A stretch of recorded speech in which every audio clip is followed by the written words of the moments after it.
रूबरू कार्यक्रम में आज हम मौजूद हैं राजधानी के सैनिक फार्म में, जहां पर हमारे साथ मौजूद हैं देश की जानी मानी सुप्रीम कोर्ट अधिवक्ता एवं भारतीय जनता पार्टी के नेता संध्या जी बजाज।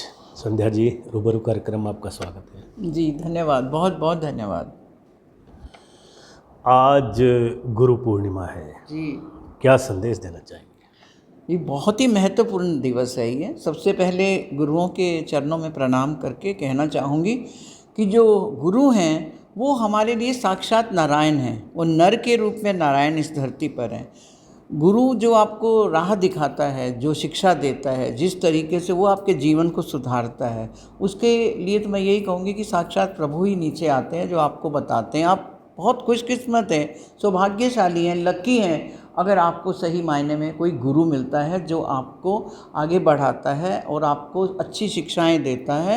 मैं तो यही कहूँगी कि गुरु ब्रह्मा, गुरु विष्णु जो बना है, तुम ही हो माता पिता, तुम ही हो बंधु सखा, तुम ही हो।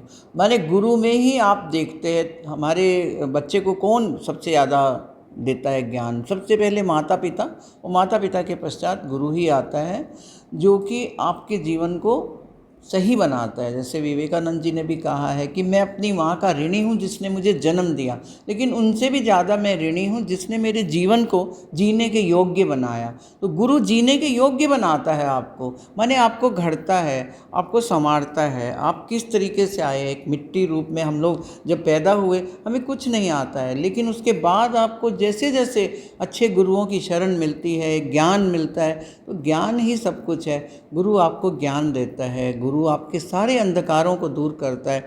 आज गुरु पूर्णिमा के दिवस पे मैं सबको बधाई देना चाहूँगी कि हमारे भारत में तो ये बहुत ही अच्छी परंपरा है कि हम गुरुओं को ही श्रेष्ठ मानते हैं। आप रामायण उठा के देख लो, आप महाभारत उठा के देख लो, हर जगह गुरुओं की ही अपनी शान है। तो आज भी यही है, जिनके संस्कार अच्छे हैं ऐसा कोई भी घर नहीं जहाँ गुरुओं को पूरा आदर मान सम्मान ना मिलता हो। मैं तो यही कहूँगी जब गुरु आपको मिल जाता है ना, समझिए आपका जीवन सफल हो जाता है। आप तो ज़िंदगी में अभी आप कुछ भी देख रहे हैं, चाहे कोई क्षेत्र हो आपका, वकालत हो आपको अच्छा गुरु चाहिए, राजनीति हो आपको अच्छा गुरु चाहिए जो आपको सही मायने में मार्गदर्शन कर सके। क्योंकि घर से आप कई बार कम सीख पाते हो, उनकी बातों को कम समझ पाते हो, लेकिन जब कोई गुरु बताता है तो वही बात बताए, चाहे सेम जो आपके माँ बाप या आपके भाई बहन, आपसे बुज़ुर्ग, आपके बड़े लोग बता रहे हैं, लेकिन उसी को एक अच्छी भाषा में गुरु जो है उसकी प्रस्तावना जब रखता है आपके आगे, तो आप कहते हो मुझे गुरु जी ने कहा था, मुझे तो ज़रूर करना है ये। माने आप उसमें एक अच्छी श्रद्धा रखते हो, विश्वास करते हो। श्रद्धा और विश्वास का पूरक है, प्रतीक है गुरु। तो उसकी पूर्णिमा आए तो माने आप समझिए कि रोशनी ही रोशनी है। जब गुरु आपको दिखाता है टॉर्च कि आपने कौन सी राह पे चलना है, तो आपको उस रास्तों पे हमेशा रोशनी मिलेगी। अंधेरे को वो दूर करता है, पूरी तरह से आप प्रकाश से नहा जाते हैं। आपको लगता है कि आपके ज्ञान चक्षु खुल चुके हैं और अब आप अपना रास्ता तय कर सकते हैं। जब आपको उजाला मिल जाता है तो आप में कितनी हिम्मत और ताकत आ जाती है। अंधेरे में आपको थोड़ी देर के लिए घबराहट होती है, ये लगता है कि मैं कैसे जाऊं, किधर जाऊं, 4 रास्ते हैं, मैं किधर को प्रस्थान करूं कि मेरे को मंजिल मिले। लेकिन मंजिल आपको गुरु ही दिलाता है, वही आपको हर कदम पे कुछ ना कुछ ज़रूर ऐसा ज्ञान देता है, बताता है, जिससे आप मंजिल की तरफ अग्रसर हो जाते हैं। मुझे बहुत पसंद है गुरु पूर्णिमा का दिवस। मैं बहुत सभी को कहना चाहूँगी, जो आने वाली हमारी पीढ़ी है, जो युवा पीढ़ी है, मैं उसको भी यही संदेश देना चाहूँगी कि आप गुरुओं पे भरोसा रखिए। जब आप गुरु में भरोसा करेंगे तो वो आपके भरोसे को बहुत अधिक बढ़ाएंगे।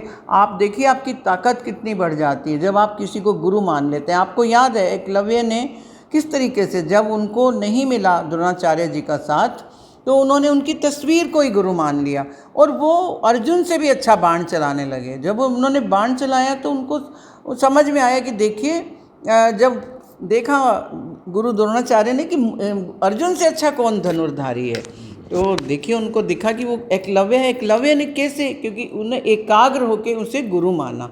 तो एक मूर्ति में भी अगर एक गुरु है, वो साक्षात भी नहीं आपके साथ है, तो आप उसमें को भी अच्छा माने मान सकते हैं कि वो भी आपको राह दिखाएगा, ज़रूर दिखाएगा। ऐसे सैकड़ों उदाहरण हमारे हमारे पुराणों में, हमारे उपनिषदों में भरे पड़े हैं। तो अभी क्योंकि समय थोड़ा है तो मैं इतना एक संदेश देना चाहूँगी कि गुरु पूर्णिमा को लाइट ना लें। ये ना कहें कि ये एक अलग से एक त्यौहार है, बस आया है और चला जाएगा। नहीं, गुरु पूर्णिमा को आप साक्षात पूरी तरह से मनाइए, क्योंकि हर व्यक्ति का कोई ना कोई गुरु जरूर है जिससे वो मानता है।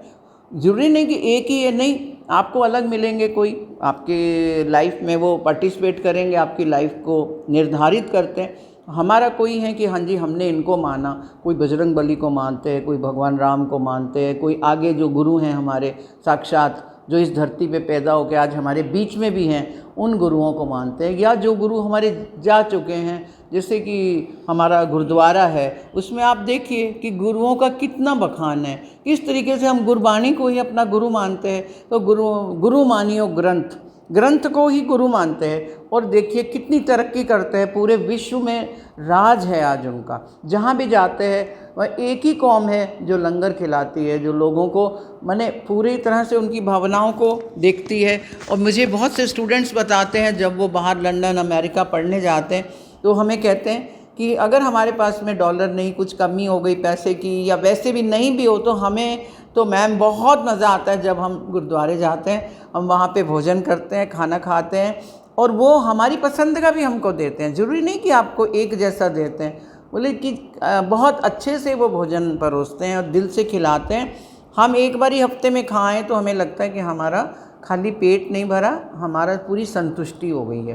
तो गुरुओं का तो हर जगह बहुत बखान है, गुरुओं की तो जितनी भी आप तारीफ़ करें उतनी कम है।